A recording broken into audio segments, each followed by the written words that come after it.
Yes, we came, we saw, he died. Una vez un presidente dijo sus verdades en la ONU, alabó al presidente de Estados Unidos en ese tiempo, Barack Obama, y este, luego de 2 años, lo traicionó junto con sus aliados europeos de la OTAN. Lo mataron por decirles todas las verdades. Mira el video de principio a fin. Su discurso duró 1 hora y media, pero te dejo los mejores momentos. En realidad, vale la pena verlo. Como se sabe, las Naciones Unidas fueron fundadas 3 o 4 países. Ellos fueron los que la fundaron, que a la sazón estaban contra Alemania. Las Naciones Unidas fueron creadas por naciones que se unieron contra Alemania en la Segunda Guerra Mundial. Constituyeron un órgano denominado Consejo de Seguridad, que convirtió a esos países en miembros permanentes y le otorgó el derecho de veto. Nosotros no estábamos presentes en ese momento. Las Naciones Unidas se configuraron de acuerdo con esos países que tenían la intención de que nos sumáramos a los planes originales. Esa es la esencia real de las Naciones Unidas cuando se fundaron hace más de 60 años. Eso sucedió en ausencia de unos 165 países a razón de 1 a 8. Es decir, 1 estaba presente y 8 estaban ausentes. Esos países redactaron la carta, de la cual tengo aquí una copia. Al leer la Carta de las Naciones Unidas, se puede constatar que el preámbulo de la Carta difiere de sus artículos. ¿Cómo surgió la Carta?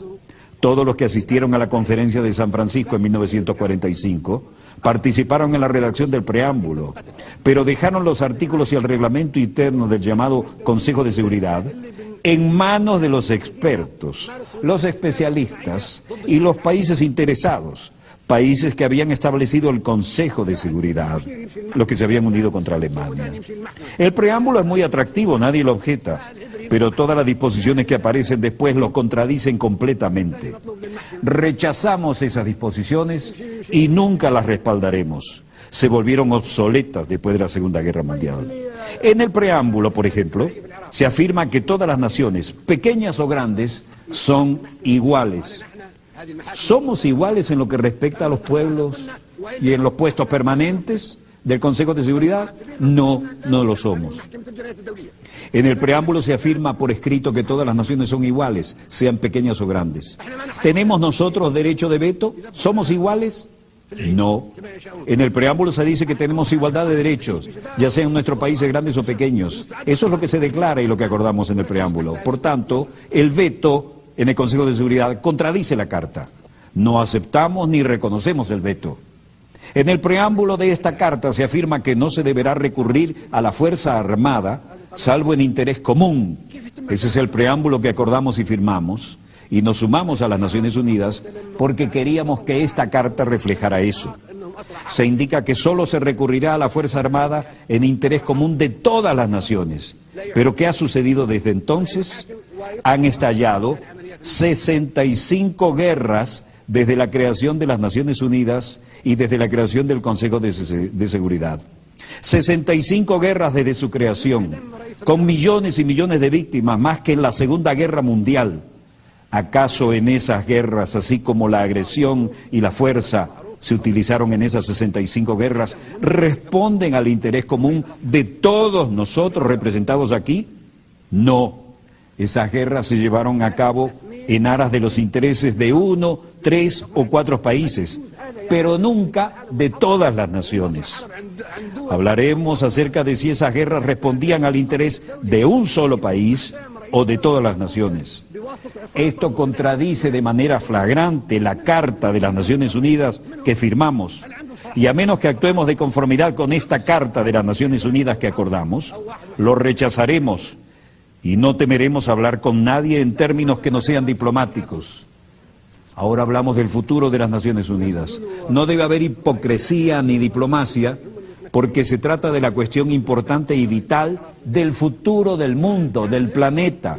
La hipocresía dio lugar a estas 65 guerras que han estallado desde la creación de las Naciones Unidas. Si un país, Libia por ejemplo, agrediera a Francia, entonces la organización entera respondería porque Francia es un Estado miembro soberano de las Naciones Unidas y todos compartimos la responsabilidad colectiva de proteger la soberanía de todas las naciones.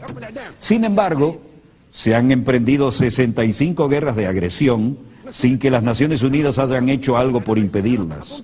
Otras 8 grandes guerras violentas cuyas víctimas suman unos 2 millones de personas han sido emprendidas por Estados miembros que disfrutan de los poderes de veto en el Consejo de Seguridad. Esos países que pretenden que creamos que tratan de mantener la soberanía e independencia de los pueblos, utilizan en realidad la agresión contra los pueblos. Ingresamos a las Naciones Unidas porque pensamos que éramos iguales, solo para comprobar que un país puede objetar todas las decisiones que adoptemos todos en la Asamblea General. ¿Quién le dio a los Estados miembros permanentes del Consejo de Seguridad esa condición? 4 de ellos se concedieron esa condición ellos mismos. El único país que nosotros en esta Asamblea elegimos con la condición de Estado miembro permanente en el Consejo de Seguridad es China. Ello se hizo democráticamente, pero los demás puestos nos los impusieron de manera no democrática a través de un procedimiento dictatorial llevado a cabo en contra de nuestra voluntad. Y no debemos aceptarlo. La reforma del Consejo de Seguridad que necesitamos no es la de un aumento del número de miembros, lo que solo empeoraría las cosas, para utilizar la expresión común. Sencillamente perpetuaría la proliferación de la superpotencia. Por consiguiente, rechazamos que se aumente el número de puestos permanentes. La solución no es contar con más puestos permanentes, lo que sería muy peligroso. Aumentar las superpotencias aplastaría a los demás pueblos de los países pequeños, vulnerables y del tercer mundo, que se están agrupando en lo que denominamos el grupo de los 100. 100 países pequeños que se unen en un foro que un miembro ha denominado el Foro de los Países Pequeños. Comunicar sus esfuerzos para superar los desafíos que son nuestro principal enemigo común, el cambio climático, las crisis internacionales, el deterioro económico del capitalismo, la crisis alimentaria, la crisis del agua, la desertificación, el terrorismo, la inmigración, la piratería, las epidemias naturales y las epidemias causadas por el hombre, la proliferación nuclear. Tal vez la gripe H1N1 fue un virus creado en un laboratorio que quedó fuera de control y que originalmente se había concebido como un arma militar. Entre esos retos también cabe citar la hipocresía, la pobreza, el miedo, el materialismo y la inmoralidad. Ningún país tiene derecho a intervenir en los asuntos internos de ningún gobierno, sea este democrático o dictatorial, socialista o capitalista, reaccionario o progresista. Esto es responsabilidad de cada sociedad. Es un asunto interno. Si todos nosotros tenemos votos para decisiones importantes aquí en la Asamblea, y no solo el Consejo de Seguridad de la ONU, tendremos justicia y democracia. Y ya no tendremos un Consejo de Seguridad formado por países que han sido elegidos por tener armas nucleares, economías ricas o tecnologías avanzadas. Eso es terrorismo. No podemos permitir que el Consejo de Seguridad sea dirigido por superpotencias. Eso es terrorismo en sí mismo y por sí solo. Si queremos que el mundo esté unido, sea seguro y pacífico, eso es lo que debemos hacer. Decidir todos aquí en la Asamblea. Si queremos seguir viviendo en un mundo de guerras, ustedes eligen. Seguiremos teniendo conflictos y luchando hasta el día del juicio final. A nosotros, los africanos, nos alegra y nos enorgullece el hecho de que el actual presidente de los Estados Unidos sea un hijo de África. Es un acontecimiento histórico.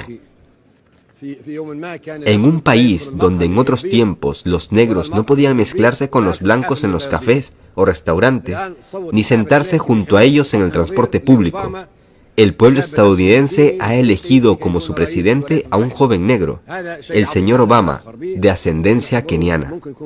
Eso es algo maravilloso, de lo cual nos sentimos orgullosos. Es el comienzo de un cambio. Sin embargo, en lo que a mí respecta, Obama es un alivio temporal para los próximos 4 o 5 años. Me temo que después tengamos que volver a empezar desde cero.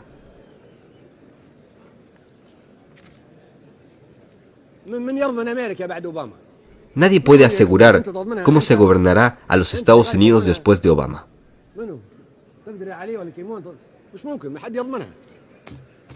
Estaríamos contentos si pudiera ser el presidente de Estados Unidos para siempre.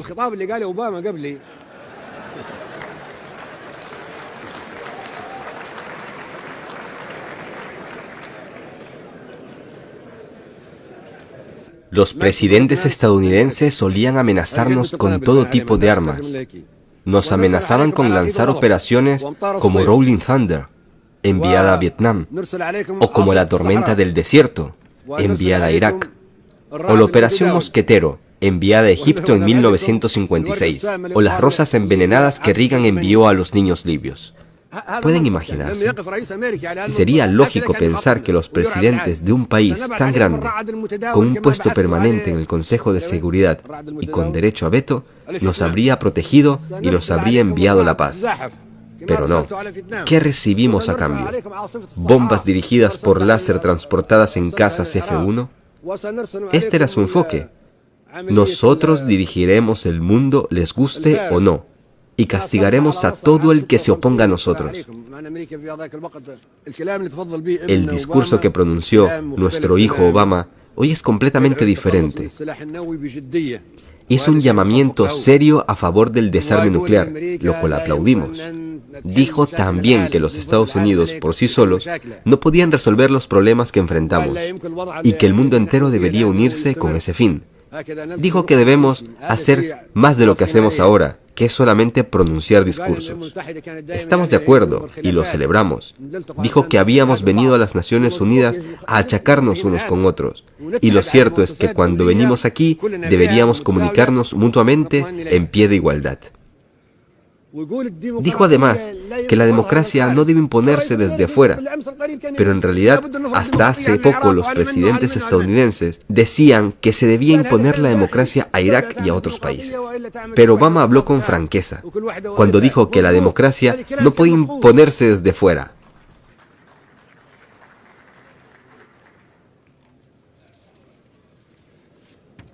¿Alguien puede responder si es mejor que el mundo esté tan polarizado? Pedimos un mundo en que grandes y pequeños seamos iguales. En lo que respecta a la situación en Palestina, la solución de crear dos estados es imposible, no es práctica. Actualmente hay una superposición completa de esos dos estados. La partición está condenada al fracaso. Estos dos estados no son vecinos, sino que son coexistentes, tanto en términos de población como de geografía.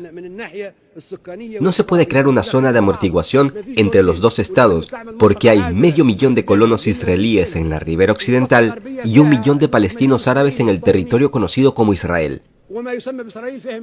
Por lo tanto, la solución radica en un Estado democrático sin fanatismo, por razones religiosas o étnicas.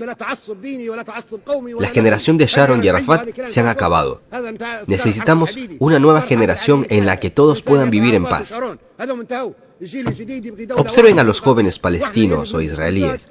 Ambos desean paz y democracia. Quieren vivir bajo un solo Estado. Ese conflicto está emponzoñando al mundo.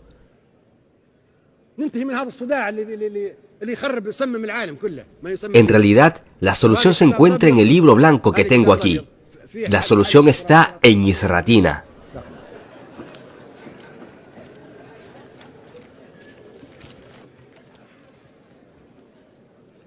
Los árabes no albergan ninguna hostilidad ni animadversión hacia Israel. Somos primos y pertenecemos a la misma raza. Queremos vivir en paz. Los refugiados deberían regresar a sus casas. Son ustedes quienes provocaron el holocausto entre los judíos.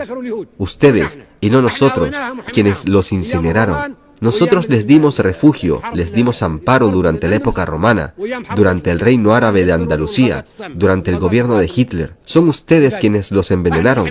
Son ustedes quienes los aniquilaron. Nosotros les dimos protección mientras ustedes los expulsaban. Reconozcamos la verdad. No somos hostiles. No somos enemigos de los judíos, y algún día los judíos necesitarán de los árabes. Llegará un momento en que los árabes serán quienes les vuelvan a dar protección para salvarnos como hicimos en el pasado. Son ustedes quienes odian a los judíos, no nosotros. Libia espera que ustedes ayuden a realizar una transición en un mundo plagado de crisis y tensiones. En este mundo debe prevalecer la humanidad, la paz y la tolerancia.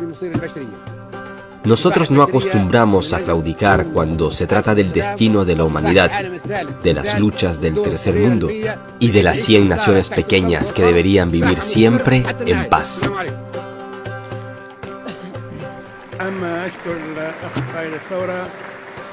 رئيس الاتحاد ملك ملوك افريقيا على كلمته.